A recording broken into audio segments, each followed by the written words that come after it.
see, what do I have here? Pre-game show. So, music-wise, I've got Falconeri's Brando de Abril. Got that located, fingered out, tabbed on the banjo, and that's good.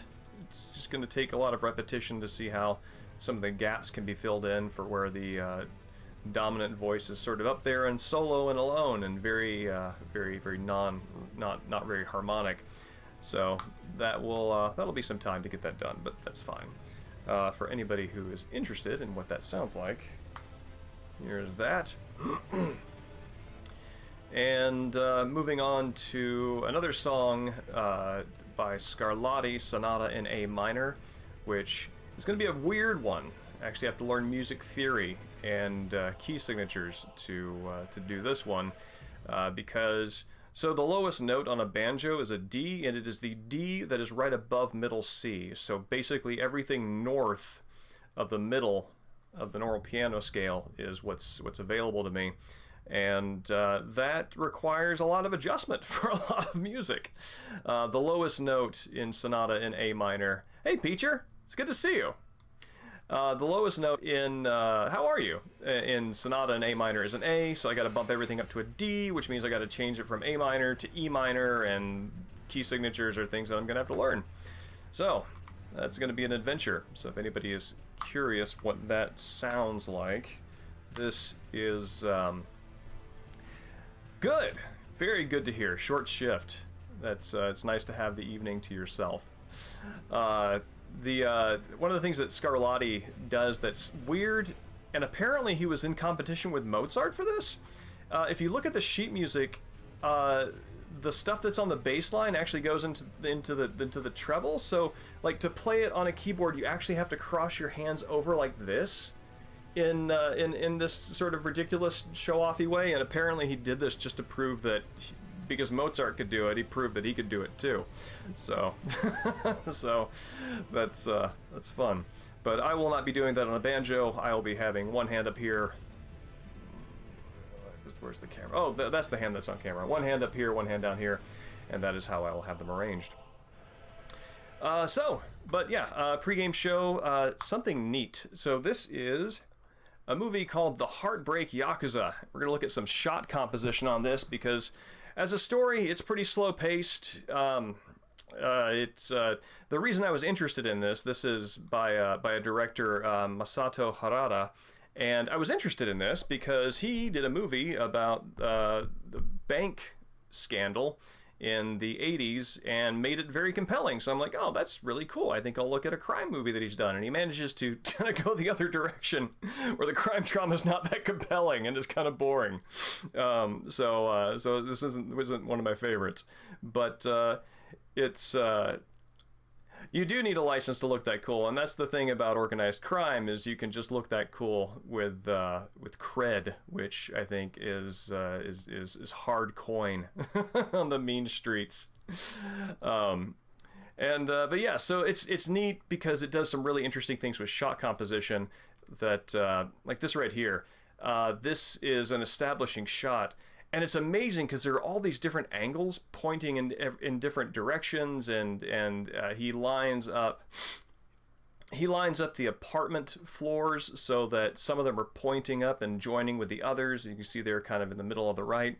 And what's really interesting about this is that he manages to he takes the top of the apartment buildings, which all have a uniform height, and he aligns it with the horizon line. I drew a line here so you can kind of see what I mean there.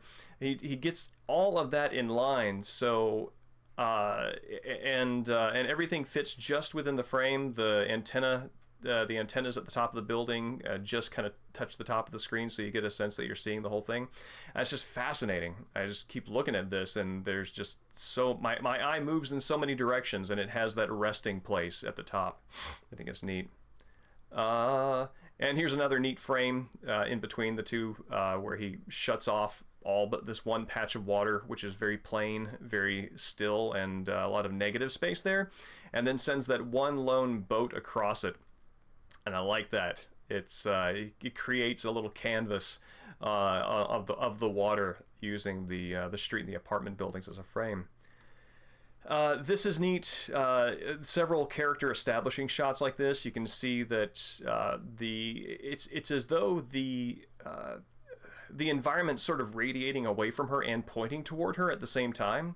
It's the look at the jacket. I see the '80s shoulder pads, but yeah, it's really fascinating. Like a lot of attention drawn to a focal character when they're speaking and sort of have the center stage. And I like that. And this right here, a literal framing, a window framing.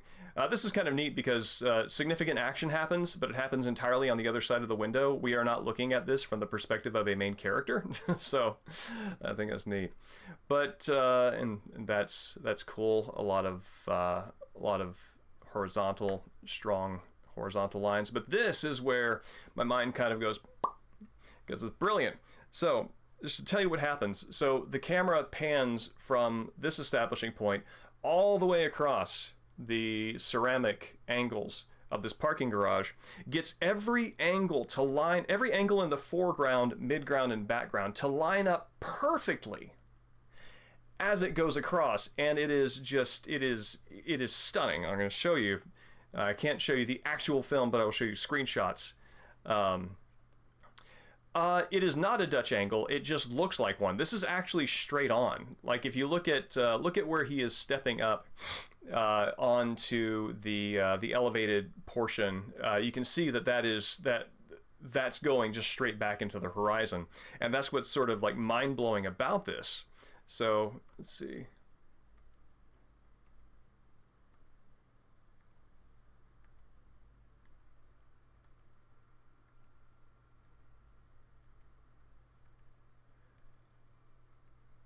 Like, and then it ends here, which is a completely different set of shapes. And even though it's very angular, almost organic in comparison, and I'm just going to kind of step back here and just kind of appreciate that. Doop, doop, doop.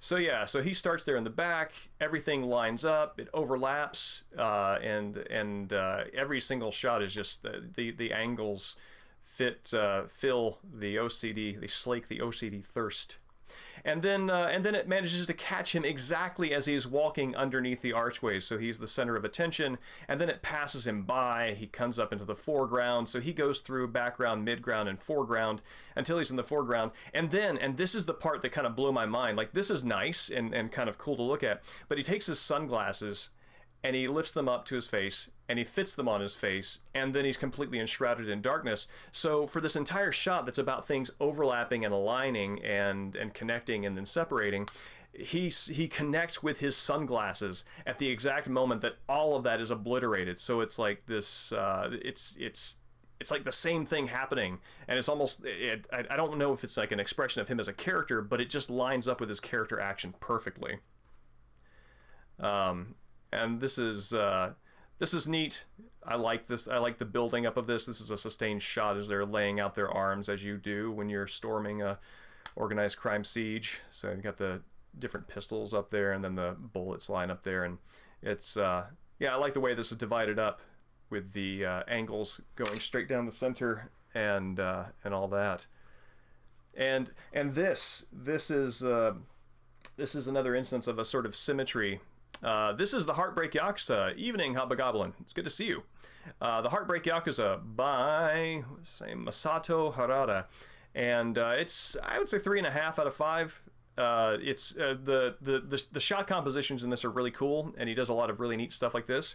What's impressive about this is both structural and technical. So the camera is mounted on top of a moving car. And so he goes through this tunnel. You have all these neat little frames, and there's a lot of organic, uncontrolled lines, of course, beyond the bridge.